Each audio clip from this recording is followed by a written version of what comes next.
Would you ever consider eating human flesh? Didn't think so. Well, today I'm going to talk to you about a traditional Mexican dish that can come in handy for parties. This traditional Mexican dish can help you serve large quantities of people. I myself have made this recipe lots of times for family parties. So first, I will be speaking to you about what pozole is and a little bit about its history. Secondly, I will be giving you a list of ingredients that you will need to make this recipe. And lastly, I will instruct you how to make this delicious dish. So pozole has been a part of the Mexican cuisine for hundreds of years, since the Aztec times. That is commonly made nowadays for special occasions, such as birthday parties, reunions, first communions, anything with a large crowd. It's usually made because it is very inexpensive and it is, like I said, it fits for large quantities.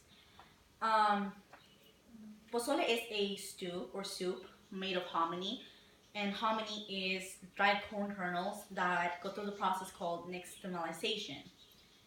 Um, Although it is now commonly made with beef, chicken, or pork, it actually had a very gruesome past. It was made with the flesh of warriors that then was consumed by the emperor himself, or it was eaten by the highest ranking priest. Thankfully, after the Spanish conquest, according to Alfonso de Jesus Jimenez, professor of the Caribbean, the University of the Caribbean, actually it was the human flesh was replaced with pork for its similar taste, although that doesn't make it any better. Well, now that I've given you a little information about what it is and a little bit of its history, I'm actually going to give you the ingredients that you will be needing.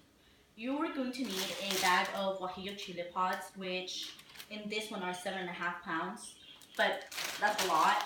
I'm sorry, 7.5 ounces, which is a lot, but I like it to have a really deep chili flavor. You're going to need 1.5 pounds of corn kernels, which are dry, by the way. You're going to need 2 large cooking spoons of cal or lime. You're going to need salt to taste, 5 bay leaves, oregano to taste, 2 chunks of onion, chopped onions, sliced cabbage, lemon wedges, radishes, and 1.5 pounds of mixed pork. The radishes, you should probably slice them before you consume the meal, just because you want that fresh taste. The meat can actually be substituted with the chicken or the beef if you're not very comfortable with eating the pork. That is up to you.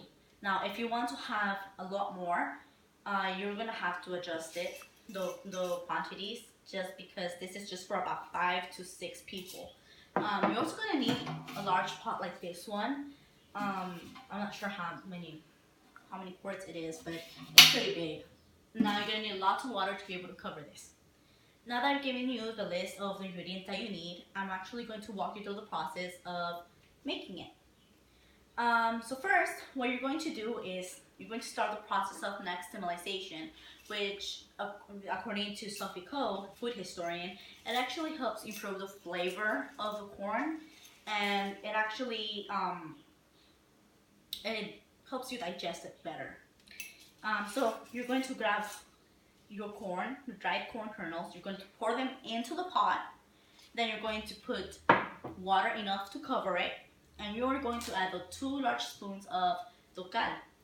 Now you're going to leave this overnight to soak, or 8 hours before you start the process of making it, okay?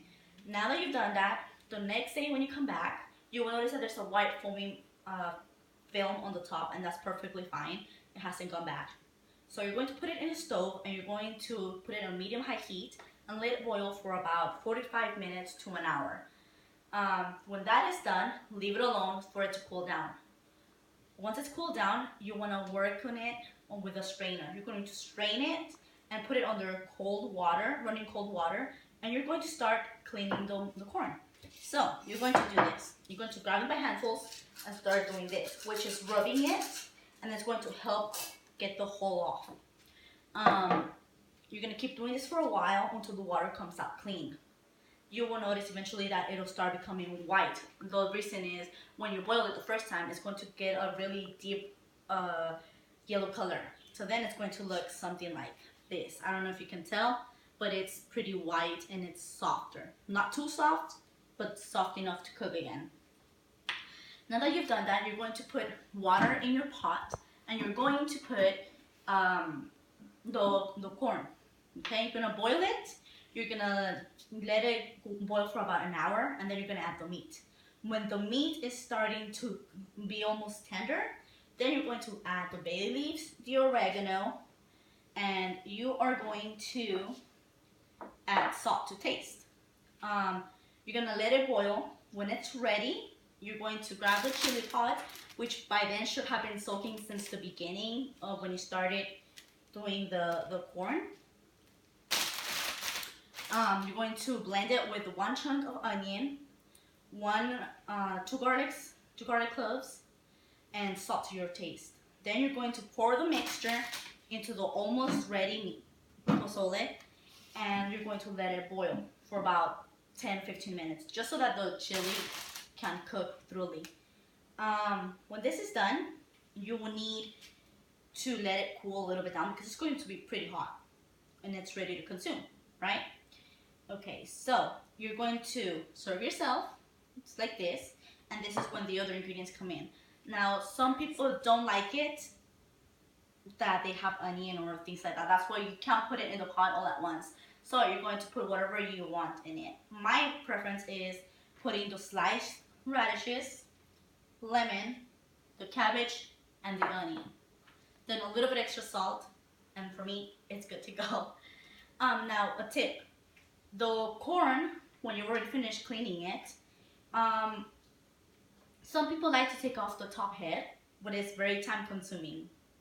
But I think that if you take it off, it's better just to allow it to flour. It's not necessary, but for me, where I'm from, I don't really like it. Now, today, I've discussed with you what pozole is and a little bit of its history. Secondly, I have given you a list of the ingredients. And lastly, I've instructed you on how to make pozole. Now, I hope that next time that you're having a large party, you consider this as an option, as it is very inexpensive. Although it is time consuming, I can assure you it is worth the wait and the work because it is so good. And like I said, thank you for listening, and I hope you enjoy.